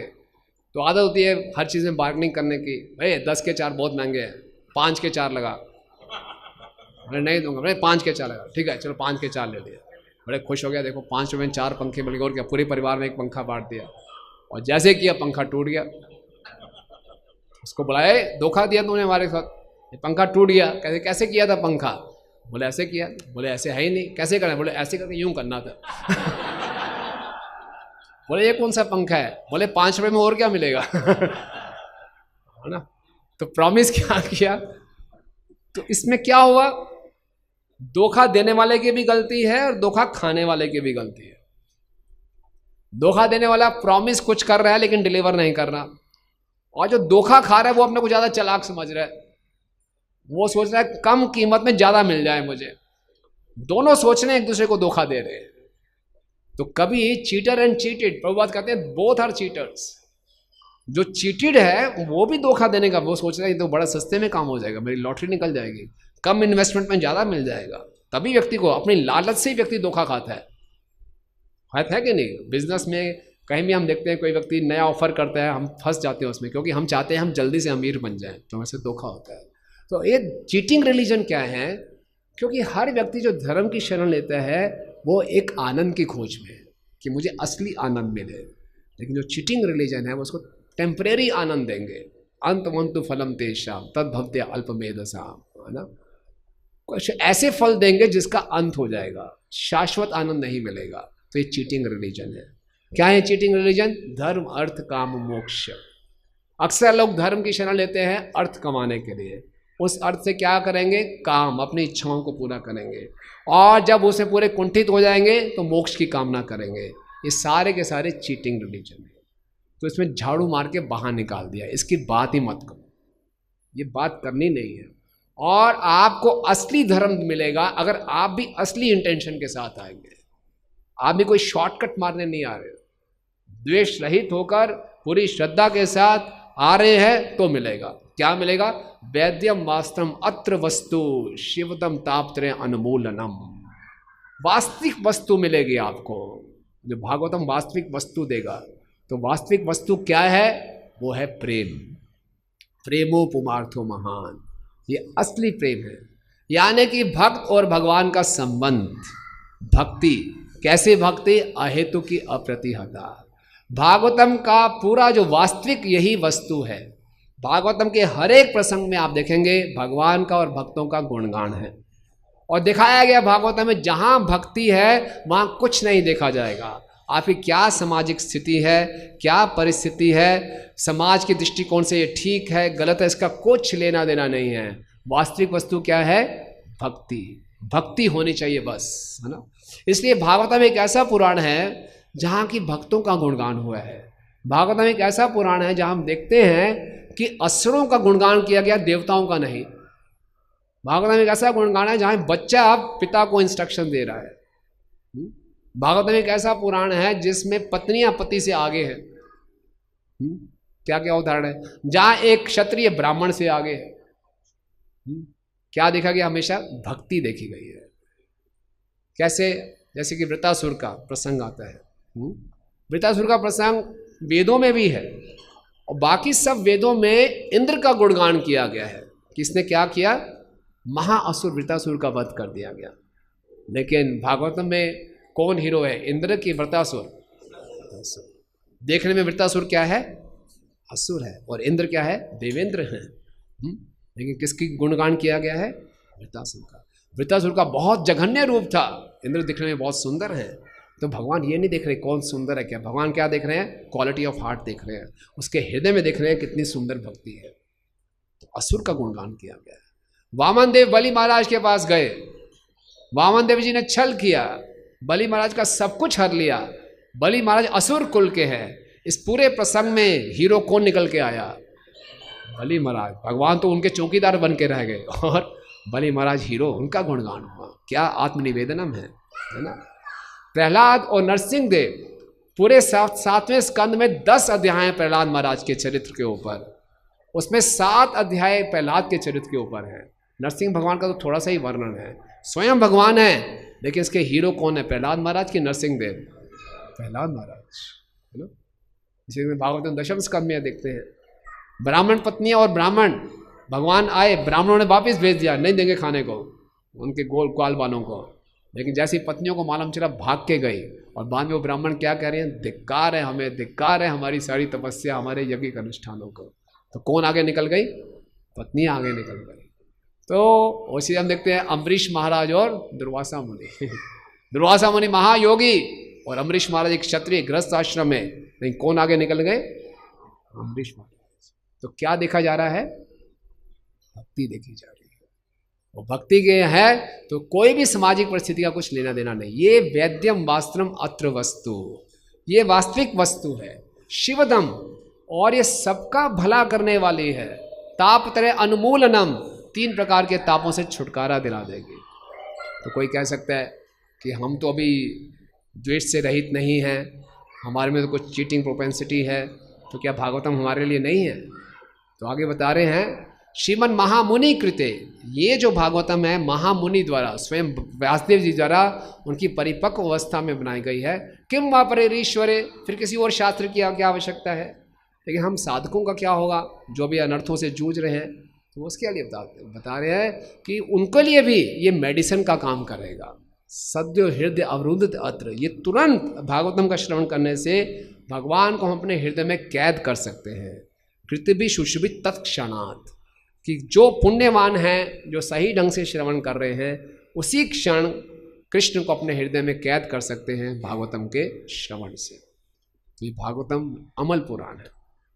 तो कहेगा ये वास्तविक वस्तु है, सबके भले के लिए है। ऐसे तो और भी ग्रंथ है, क्या भगवत गीता सबके भले के लिए नहीं है? क्या भगवत गीता में वास्तविक वस्तु नहीं है? तो फिर आप क्यों कह रहे हैं कि किम वा परेरीश्वरे, किसी और ग्रंथ की आवश्यकता नहीं है? स्वयं व्यासदेव जी कह रहे हैं, खुद ही भगवत गीता लिखी, खुद ही भागवतम लिखी, बोले महामुनि कृते, ये मेरी मैच्योर स्टेज में लिखी गई है, किसी और ग्रंथ की आवश्यकता नहीं है, इसको ही पढ़ो। तो भगवत गीता क्यों नहीं? तो फिर अगले श्लोक में बता रहे हैं, क्योंकि ये जो भागवतम है ये सबके भले के लिए ही अल्टीमेट नॉलेज नहीं दे रहा, लेकिन ये बहुत रसमय भी है ना। निगम कल्पत्रो गलितम फलम शुभ मुखातरम संयुतम पिबत भागवत रसमालयम, आदेश दिया जा रहा है इस रस को पियो। और ये सारे वेदों का परिपक्व गला हुआ फल है। फल को खाया जाता है कि पिया जाता है? खाया जाता है। पीने के लिए क्या करना पड़ेगा? फल को जूस निकालना पड़ेगा, उसकी स्किन उतारनी पड़ेगी, उसकी गुठली को फेंकना पड़ेगा, मिक्सी में घुमाना पड़ेगा, फिर उसका कुछ जूस निकलेगा। नहीं कहते भागवतम ऐसा नहीं है, पिबत पी जाओ। गलितम फलम, अगर समझ लो कोई आम गल जाता है तो उसे क्या होता है, रस टपकना शुरू हो जाता है, तो उसको खाया नहीं जाता, उसको पिया जाएगा। और एक ऐसा फल है जिसमें ना उसकी चमड़ी है ना उसके सीड है ना, क्योंकि चमड़ी और सीड क्या है, कैटअप धर्म है, वो निकाल दिए सारे। केवल रस बचा है बस। कोई दिखावा नहीं है, केवल रस रस बचा है बस। और इसका आदेश हो रहा है पिबत, पियो, ये पीना है ना, इसको पी सकते हैं। और फिर क्या होगा, मोह रहो रसिका भुवि भावों का, रसिक बनो और इसका बार बार पान करो, है ना। तो ये भागवतम है, इसको हम पी सकते हैं। और जैसे कि एक वृक्ष का जो फल होता है, फल के अंदर गुठली होती है और उस गुठली के अंदर फिर से पूरा वृक्ष होता है ना। इसी ढंग से भागवतम सभी वेदों का फल है, और ये फल है और इसके अंदर भी क्या है, ये फल भी है और इसके अंदर सारे के सारे वैदिक शास्त्र भी हैं, है ना। तो इस प्रकार से ये भागवतम है, बहुत सी इसके ऊपर चर्चा की जा सकती है और इसकी हम शरण लें। और हम देखेंगे जितना हम भागवतम की शरण लेंगे, हम अपने जीवन में असली आनंद पाएंगे। भागवतम का श्रवण हमारे लिए असली औषधि है। हमारा मन इतना चंचल है, एक प्रकार का, भक्ति सिद्धांत स्वामी ठाकुर महाराज कहते हैं हमारा मन अभक्त है, इसका संग मत करो। लेकिन हमारी नेचर है, हम बार बार मन का ही संग करते हैं और मन थोड़ी सी बात पे इतना विचलित हो जाता है।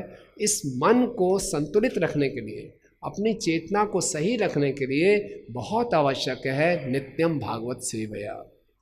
ये जो औषधि है नियमित रूप से हमारे कर्णों के द्वारा प्रवेश करती रहे, तब जाके हमारा मन संतुलित रह सकता है, अन्यथा कोई उपाय नहीं है। और आसपास के वातावरण में इतना, जिसे कहते हैं कामुकता है, इतनी उत्तेजनाएं हैं कि बहुत मुश्किल है कि हम सतोगुण में रह के आध्यात्मिकता के पाथ पे चल सकें।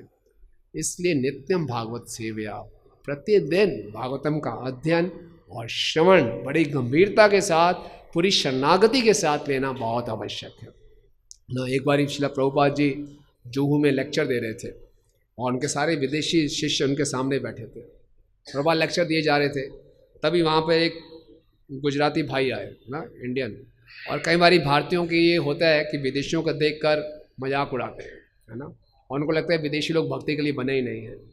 जब प्रवचन समाप्त हुआ तो एक गुजराती बिजनेसमैन प्रभुपाद के सामने आए, बोले स्वामी जी आप तो क्लास दे रहे थे, आपको मालूम है आपके जितने भी विदेशी शिष्य हैं ये क्या समझेंगे। मैं देख रहा था 95% सो रहे थे, आपकी क्लास में 95% टाइम वो सो रहे थे। क्या ये कहाँ समझ पाएंगे भागवतम को, ये इनकी कहाँ बुद्धि है, विदेशी लोग हैं ये तो, है ना। प्रभुपाद ने कहा देखो 5% सुनने से ये विदेश से भारत में आ गए, अपना सर मुंडवा दिया, तो देखो भागवतम में कितनी शक्ति, केवल 5% सुना तो अगर 100% सुन ले तो क्या हो जाता है। तो वास्तव में अगर हम भागवतम में आ भी रहे हैं और कई बार ओम नमो भगवते वासुदेव शुरू होते ही आंखें बंद हो जाती हैं, तब भी कोई दिक्कत नहीं है, आइए जरूर सुनिए। इस साउंड वाइब्रेशन से घिरे रहने से ही शुद्धिकरण होगा। एक बार दानवीर स्वामी महाराज ईस्ट ऑफ कैलाश मंदिर में आए और हिंदी में भागवतम क्लास चल रही थी और आराम से चुपचाप पीछे बैठ गए और सुनते थे। कोई ट्रांसलेट भी नहीं कर रहा था, उसमें कोई ट्रांसलेटर नहीं मिला, आधी क्लास निकली कोई ट्रांसलेटर आया नहीं, लेकिन वो बैठे रहे और बोलने क्यों, this is for my purification. Mayapur में जैसे जान निवास प्रभु बंगला में क्लास हो रही है और बैठ के सुन रहे हैं, भले कुछ कुछ समझ में आता है, लेकिन ये साउंड वाइब्रेशन है, ये कोई साधारण हिंदी इंग्लिश संस्कृत नहीं है, ये जो शब्द ध्वनि है साक्षात भगवान है, इसको सुनने मात्र से हमारा शुद्धिकरण होता है। तो इसलिए भागवतम की हम शरण लें, ये साक्षात भगवान है। और जिस प्रकार से व्यासदेव जी ने भागवतम, क्योंकि सारे वेदांत सूत्र का ये निर्णय है, और भगवान कह रहे हैं वेदेश सर्वर अहमेव वेद्यो, पूरे वैदिक शास्त्रों का उद्देश्य है भगवान को जानना। और जो बाकी वैदिक शास्त्र हैं उसमें भगवान को बड़े गोपनीय तरीके से रखा गया है, कृष्ण को पहचान नहीं पाएंगे, लेकिन भागवतम एक ग्रंथ है जिसमें भगवान का उद्गार हुआ है, भगवान को साक्षात प्रकट किया है, तो उसको हम जानेंगे, भगवान के साथ संबंध स्थापित कर सकते हैं। और शिला जिस प्रकार से वेद व्यास जी ने कलयुग के जीवों के लिए ग्रंथों की रचना की ताकि हम इसको समझ सकें। कलयुग का जीव वैदिक शास्त्रों को पढ़ भी नहीं पाएगा, गा भी नहीं पाएगा, एक पर्टिकुलर छंद में बोलना पड़ता है, तो हम तो समझ भी नहीं पाएंगे क्या वैदिक शास्त्रों में लिखा गया है, लेकिन भागवतम को पढ़ के हम समझ सकते हैं। तो उसी प्रकार से श्रील प्रभुपाद जी ने सारी वैदिक शास्त्रों के सार को बहुत ही सरल भाषा में प्रस्तुत किया है जन साधारण के लिए पूरे विश्व में। तो एक बहुत बड़े स्कॉलर ने कहा कि श्रीला प्रभुपाद जी आज के इस कलयुग में स्वयं वेद व्यास के अवतार है जिन्होंने भागवतम को पूरे विश्व में प्रकाशित किया, है ना। बोले हरि बोल। और ये वास्तव में सत्य है कि प्रभुपाद जी से पहले भगवत गीता भागवतम पूरे विश्व में नहीं पढ़ी जाती थी, है ना। एक बार ब्रह्मानंद स्वामी, जिनका नाम ब्रूस था दीक्षा से पहले, प्रभुपाद के प्रारंभिक दिनों में गए उनके सामने, बोला Prabhupada I also, Swami ji I also read Bhagavad Gita. Prabhupada बोला लाओ कौन सी गीता पढ़ते हो। तो अरविंदो स्वामी की गीता थी उनके पास, बहुत बड़ी मोटी गीता। प्रभुपाद पढ़ो, एक पेज पढ़ा, बोला और पढ़ो, दूसरा पेज पढ़ा, बोला और पढ़ो, 30 पेज पढ़ लिए। फिर प्रभुपाद ने बोला क्या समझ में आया बताओ। ब्लैंक। क्या क्या है, क्या है, कुछ बताओ तो सी क्या है। ब्लैंक, कुछ पता नहीं क्या है। ऐसा ही होता था। प्रभुपाद की शरण में आने से पहले हमें पता नहीं ब्रह्म परमात्मा लीन, ब्रह्म लीन परमात्मा लीन क्या है, सब कुछ पता नहीं चलता था। घुमा देते थे ऐसे ही, है ना। कोई ब्रह्म में लीन हो गए, परमात्मा हो गए, सब आकाश में मिल गए, क्या हो गए कुछ पता नहीं चला क्या होगा। प्रभुपाद ने कितना कैटेगराइज किया, एक की स्थिति को इतना स्पष्ट किया, है ना। Should be extremely thankful, grateful. क्या है जो हमारे पास ये धन है, ये कहीं भी नहीं है। और जो भागवतम के पहले स्कंद के 5वें अध्याय का 11वां श्लोक है, आप जानते हैं कौन सा श्लोक है ना। 1:5-11, है ना। तद्वाग विसर्गो जंताग विप्लवो यस्मिन् प्रति श्लोकम वद्वद्यत्वयि नामानि अनन्तस्य यशोवंगन्ति चानि च श्रवन्ति गायन्ति गृणन्ति साधवा। इस श्लोक को प्रभुपाद हर एक अपने प्रीफेस में लिख रहे हैं भागवतम के। और इसका ये अर्थ है कि जो साहित्य असीम परमेश्वर के नाम, यश, रूप तथा लीलाओं की दिव्य महिमा के वर्णन से पूर्ण है, वह कुछ भिन्न ही रचना हुए जो इस जगत की गुमराह सभ्यता के अपवित्र जीवन में क्रांति लाने वाले दिव्य शब्दों से ओतप्रोत है। ऐसा दिव्य साहित्य चाहे वह ठीक से ना भी रचा हो, ऐसे पवित्र मनुष्यों द्वारा सुना, गाया तथा स्वीकार किया जाता है जो नितांत निष्कपट होते हैं। प्रभुपाद कह रहे हैं जो ये साहित्य है ये पापी लोगों के जीवन में क्रांति लाने के लिए है। और इस साहित्य में अगर कुछ लिटरेरी कुछ मिस्टेक्स भी हैं तब भी कोई दिक्कत की बात नहीं है। साधु व्यक्ति क्या करेंगे, इसको गाएंगे, सुनेंगे, इसको स्वीकार करेंगे, यानी कि इससे हम सबके जीवन में क्रांति आएगी। और हम देखते हैं प्रभुपाद के तात्पर्यों से पहले श्रीमद् भागवतम केवल भारत तक ही सीमित था और भारत में भी कोई क्रांति नहीं आई। प्रभुपाद जी ने इसको विश्व में ले गए और पूरे विश्व में उन्होंने क्रांति लेके आए। प्रभुपाद जब विदेश जाने वाले थे, शांतिपुर के अद्वैताचार्य जी के घर में गए तो वहाँ उनके पुजारी ने पूछा कि स्वामी जी आप क्या विदेश जा रहे हैं, विदेश में प्रचार के लिए जा रहे हैं। बोले मैं प्रचार के लिए नहीं जा रहा, भागवतम प्रचार के लिए जा रही है, मैं तो केवल भागवतम को असिस्ट करूँगा। और जब प्रभुपाद जलदूत में थे तो प्रभुपाद ने क्या लिखा, अपनी मार्की ने भागवत जो कविता लिखी उसमें क्या कर रहे हैं, भागवतम के श्लोकों को उदित कर रहे हैं। नष्ट प्रायेशो भद्रेशो नित्यम भागवत सेवया। उनको बोला कि ये बॉस्टन में जब उतरे तो देखा ये सारे लोग हैं रजोगुण तमोगुण में, इनका कैसे उद्धार होगा। लेकिन उनको पूरा विश्वास था श्रीमद् भागवतम के संदेश में, है ना। जिस प्रकार से एक क्षत्रिय युद्ध भूमि में उतरने से पहले अपनी तलवार को चूमता है, इसलिए प्रभुपाद को पूरा विश्वास था अब मैं माया से युद्ध लड़ने जा रहा हूँ और मेरे पास क्या है, श्रीमद् भागवतम, है ना। पूरा विश्वास था और प्रभुपाद ने इसी से ही देखिए पूरा उद्धार किया। इसलिए हम सबको भागवतम के संदेश को पढ़ना है, समझना है, इसका प्रचार करना है। आज बहुत ही अच्छा दिन है, आज से चतुर्मास भी शुरू हो रहा है। चतुर्मास में भक्त लोगों को कुछ ना कुछ संकल्प लेना चाहिए। और बोला कि जो चतुर्मास में कोई व्रत नहीं लेता, आज सुबह ऋषि कुमार प्रभु बता रहे थे कि उसका जीवन बहुत निंदनीय है, निंदनीय जीवन है अगर कोई चतुर्मास में कुछ व्रत नहीं लेता। तो कम से कम ये तो व्रत लें कि हम प्रतिदिन क्या करें, श्रीमद् भागवतम को जरूर पढ़ें। प्रभुपाद ने 11 वर्षों में 1966 से 1977 11 वर्षों में 22,000 पेज अनुवाद किए अलग अलग पुस्तकों के, और इसका एवरेज निकालेंगे तो 6 पेजेस पर डे। तो कम से कम इतना तो हम पढ़ें, और भी कुछ ले सकते हैं, है ना। कुछ संकल्प जरूर लें, भागवतम को पढ़ें और इसका प्रचार करें। इसको आगे बढ़ाएं। ये हमारे जीवन में भी क्रांति लाएगा और सबके लिए। व्यास का अर्थ है जो शास्त्रों का विस्तार करे, और प्रभुपाद जी व्यास जी के सही प्रतिनिधि हैं। इन्होंने कितना शास्त्रों का विस्तार किया है ना, भूतल पूरे पृथ्वी पे इसको स्थापित कर दिया। और इस पूरे पृथ्वी पे स्थापित करने के लिए प्रभुपाद ने अलग अलग सेंटर्स बनाए, और ये सेंटर मंदिर कहलाते हैं। इस मंदिर से क्या होता है कि हम शास्त्रों का विस्तार कर रहे हैं। तो आपके गुरुग्राम गांव में बहुत सुंदर मंदिर बनने वाला है, और इस मंदिर का मुख्य उद्देश्य क्या है कि यहाँ से भागवतम के संदेश का विस्तार हो, आगे और हो। कितने लोग चाहते हैं कि पूरे गुरुग्राम में हर घर घर में भागवतम हो? बोलिए हरि बोल। चंद्रग्रहण में तो हरि बोल बोलना चाहिए है ना। जब महाप्रभु प्रकट हुए सब क्या बोल रहे थे? हरि हरि हरि हरि। अभी चंद्रग्रहण आने ही वाला है, भागवतम का प्राकट्य हम चर्चा कर रहे हैं, तो क्या बोलना चाहिए? हरि हरि हरि हरि। तो पूरे गुरुग्राम में घर घर में भागवतम होने चाहिए। घर घर में भागवतम तब आएगी जब पहले आप सबके घर में भागवतम होगी। कितने लोगों के घर में भागवतम नहीं है? ईमानदारी से भगवान के सामने हाथ खड़ा कीजिए। बाकी सब घर में भागवतम है? कितने घर में भागवतम है? Good, very good. तो मोबाइल में नहीं मोबाइल में नहीं, साहित्यिक अवतार ये है मोबाइल में तो पास होता जाएगा।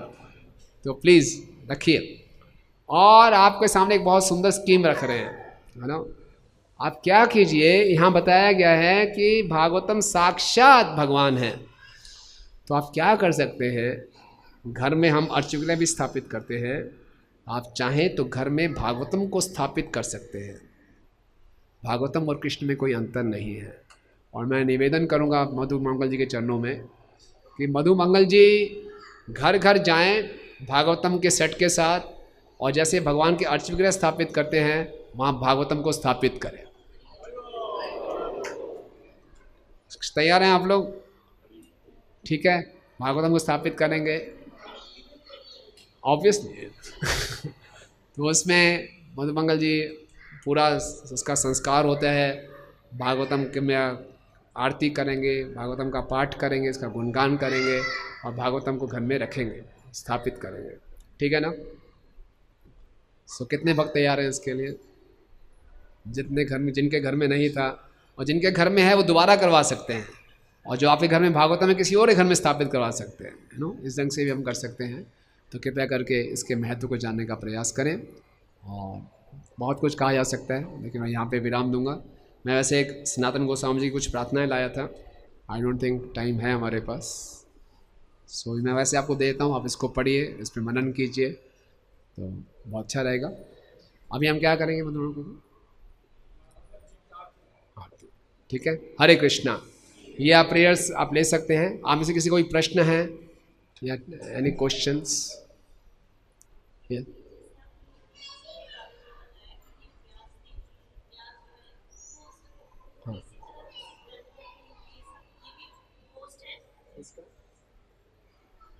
आपने ये बताया कि व्यास एक पोस्ट है, सो जो गणेशा है ये भी एक पोस्ट है क्या?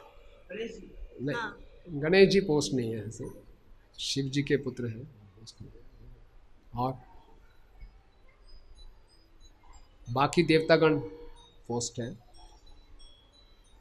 वरुण, इंद्र, चंद्र, सूर्य। और किसी को कोई प्रश्न?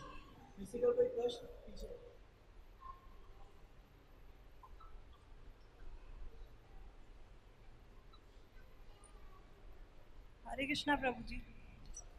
हाँ प्रभु जी, हमने इतनी ग्लोरी सुनी है भागवतम को रीड करने के लिए, और मेरा क्वेश्चन ये है, जब हमारे पे प्रॉब्लम आती है या हमारी कोई डिज़ायर ऐसी होती है अनफुलफिल्ड होती है, या हम बहुत इरिटेटेड हो जाते हैं, या मतलब कोई भी ऐसी सिचुएशन आती है लाइफ में, तो सबसे पहले हमारी भागवतम रीडिंग ही छूटती है, और हम उस टाइम शरण नहीं लेते। बाकी अच्छे डेज में हम शरण लेके रखते हैं। दामोदर भगवान की जय। हाँ जी प्रभु जी, उसके लिए इंस्पिरेशन चाहिए। हम ऐसे डेज में कैसे फेथ बढ़ाएं और भागवतम के ऊपर? माता जी का बहुत अच्छा प्रश्न है कि जब हमारे जीवन में कुछ समस्या आती हैं तो सबसे पहले हम भागवतम की स्टडी को छोड़ते हैं और बोलते हैं पहले समस्या को डील कर लूँ, फिर शांत होकर भागवतम पढ़ेंगे। और भागवतम पढ़ भी रहे होते हैं तो मन नहीं लग रहा होता, उसने मेरे को ऐसा क्यों कह दिया, ऐसा क्यों हो गया, पहले ये करूँगा फिर ये करूँगा। तो हम देखते हैं कि भागवतम की शुरुआत कहाँ से हुई। भागवतम में जितने भी भक्त हमें मिलेंगे सब समस्याओं में मिलेंगे। किसी भी चरित्र को ले लीजिए, पहला चरित्र कौन है भागवतम में जिससे भागवतम शुरू हुई? परीक्षित महाराज। क्या समस्या थी उनके साथ? कोई छोटी सी समस्या थी, 7 दिन में मरने वाले हैं। और क्या दोष था, क्या किया किसने? एक छोटे बच्चे ने श्राप दे दिया। इतने चक्रवर्ती सम्राट को एक बच्चे ने श्राप दे दिया, कितनी बड़ी मतलब कि अपमान की बात है। और कोई ऐसी गलती भी नहीं की उन्हें। तो हम जैसा कोई व्यक्ति होगा तो रोष से पागल हो जाएगा, ये कैसे कर दिया उसने, और हम प्रतिशोध करेंगे इसका। लेकिन उन्होंने क्या किया, तुरंत इसको स्वीकार किया। वो बोला क्या करना चाहिए, और यही उनको निर्णय मिला कि भागवतम की शरण है। कुंती महारानी समस्याएं, पांडव समस्याएं, द्रौपदी के 5 पुत्रों को मारा गया।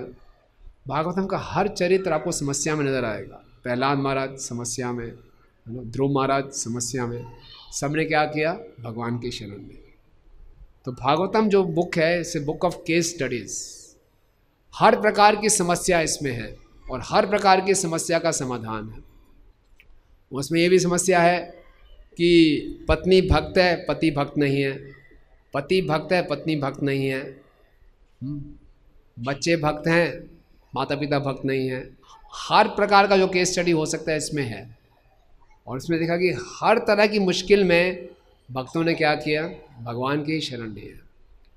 तो जब ऐसा हो तो हमें पूरा विश्वास होना चाहिए कि भागवतम ही सॉल्यूशन है। और प्रभुपाद जी के जीवन में भी देखते हैं, प्रभुपाद जब जलदूत में थे तो प्रभुपाद क्या पढ़ रहे थे? चैतन्य चरितामृत। तो उसको खूब रिलीज कर रहे थे ऐसी अवस्था में भी। और जलदूत में ही प्रभुपाद ने कैप्टन को अपने 3 वॉल्यूम से बेच दी भागवतम की, उसी से कुछ धन अर्जन किया फिर। तो ये स्पिरिट हम रखेंगे कि हर अवस्था में भागवतम की शरण लें और भागवतम के संदेश का प्रचार करें। प्रैक्टिस कर सकते हैं। अभी हम नहीं कर रहे हैं तो समस्या तो और आगे बढ़ जाती है। इसको करेंगे practice, it's a matter of practice, so we can improve. Yes.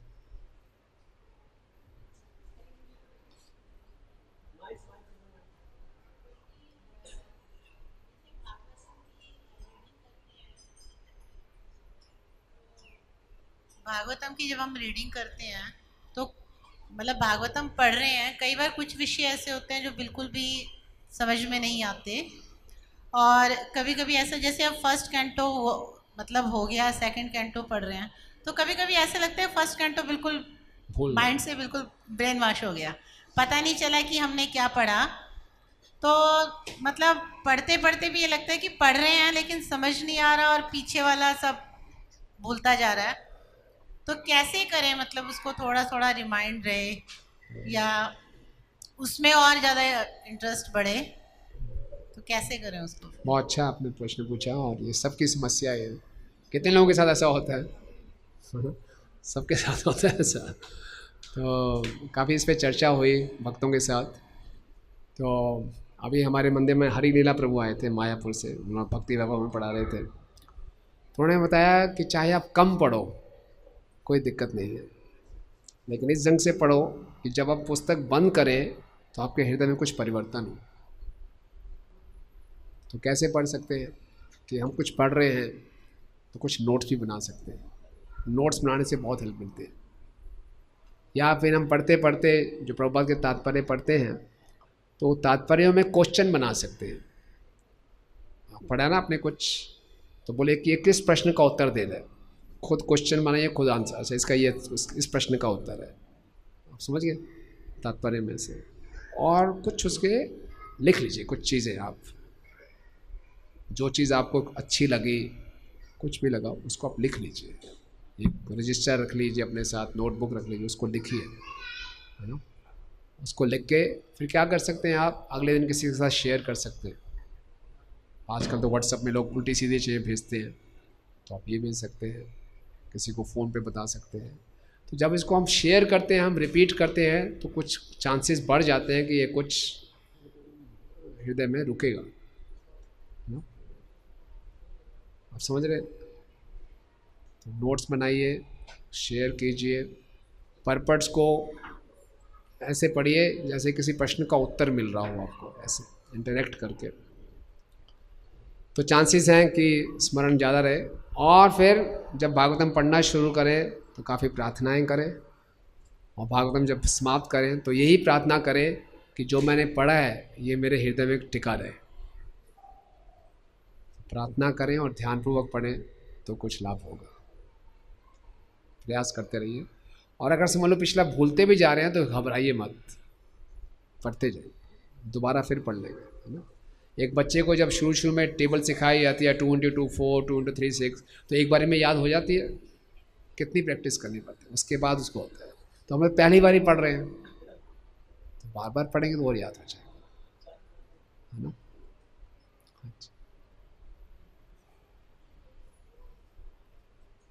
Hare Krishna Prabhu ji. Thank you प्रभु जी, बहुत ही सुंदर प्रवचन था। प्रभु जी मेरा प्रश्न ये है कि श्रुतिधर वाली क्वालिटी लाने के लिए कुछ कर सकते हैं? कुछ भी किया जा सकता है इसके लिए? अपने आप को दूसरे युग में ले जाओ। इस युग में कुछ नहीं किया जा सकता? इस युग में मतलब कि एक्सपेक्ट करना ही आपको निराशा हाथ लगेगी। हम इतना श्रुतिधर बन सकते हैं कि ध्यानपूर्वक सुनने का प्रयास करें। प्रभुपाद कहते हैं यहाँ पे 17 आपके भलाई, आपके उसके लिए 1741 शायद, उसमें बहुत सुंदर बताइए कि प्रभुपाद ने कि कैसे हम ध्यानपूर्वक सुने।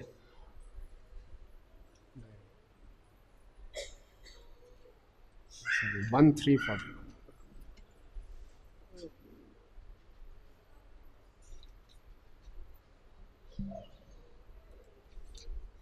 मैं आपको श्लोक में ध्यान नहीं आ रहा, इसके तात्पर्य में लिखा गया है कि प्रभुपाद कह रहे हैं रैप्ट अटेंशन से सुनना चाहिए। तो बता रहे हैं कि रैप्ट अटेंशन से तब सुन पाएंगे जब मन हमारा शुद्ध होगा। तो बोले हैं मन शुद्ध तब होगा जब हमारी एक्टिविटीज़ शुद्ध होंगी। बोले एक्टिविटीज़ कब शुद्ध होंगी? जब हमारी eating, mating, sleeping and defending शुद्ध होगी। यानी कि श्रवण भी एक लाइफस्टाइल है। हम ये ना सोचें कि हम जैसा मर्जी लाइफस्टाइल जिए और क्लास में अटेंटिव होकर सुन लें। It depends on our lifestyle, कि हमारा आहार शुद्ध होना चाहिए, हमारा मैथुन शुद्ध हो, हमारा बचाव अपने आप करने का शुद्ध हो, और हमारी निद्रा शुद्ध हो। ठीक है ना। तो इसको शुद्ध करने का प्रयास करेंगे तो आप देखेंगे हमारा श्रवण भी अच्छा होगा, नंबर 1। नंबर 2, जो हम सुनते हैं वो ज्ञान हमारे हृदय में तब टिकेगा जब हम कुछ मैनुअल सेवा करेंगे। अगर हम केवल सेवा नहीं करेंगे, क्योंकि ये सब गुरु परंपरा की कृपा से है, व्यासदेव जी की कृपा से ही ज्ञान टिकेगा। तो जब तक गुरु परंपरा की हम सेवा नहीं करेंगे, आचार्यों को प्रसन्न नहीं करेंगे, ये ज्ञान टिकेगा नहीं। जैसे कि भगवान श्री कृष्ण जब सांदीपनी मुनि के आश्रम में थे, तो हमने पढ़ा होगा कृष्ण और सुदामा वन में गए थे लकड़ी लेने, तो सांदीपनी मुनि को क्या आशीर्वाद दिया था? याद है आशीर्वाद? कि जो आपने ज्ञान लिया है, वैदिक ज्ञान, हमेशा आपकी मेमोरी में फ्रेश रहेगा। गुरु का आशीर्वाद से वो ज्ञान फ्रेश रहा। हम तो भूल जाते हैं। तो इसलिए अपने जीवन शैली को भी हम शुद्ध करें और सेवा हम करें। हमारा सेवा का उद्देश्य होना चाहिए कि हम गुरु परंपरा को प्रसन्न करें, तो फिर ज्ञान टिकता है ना। It's not bye my own efforts, सब कृपा से। एफर्ट्स भी हैं और कृपा भी। ठीक है, थैंक यू वेरी मच। आप सबका बहुत बहुत धन्यवाद। ग्रंथराज श्रीमद् भागवतम की, जगत गुरु श्रील प्रभुपाद की, श्रील व्यासदेव जी की, श्रील सनातन गोस्वामी पाद की, पिता गौर प्रेमानंदे।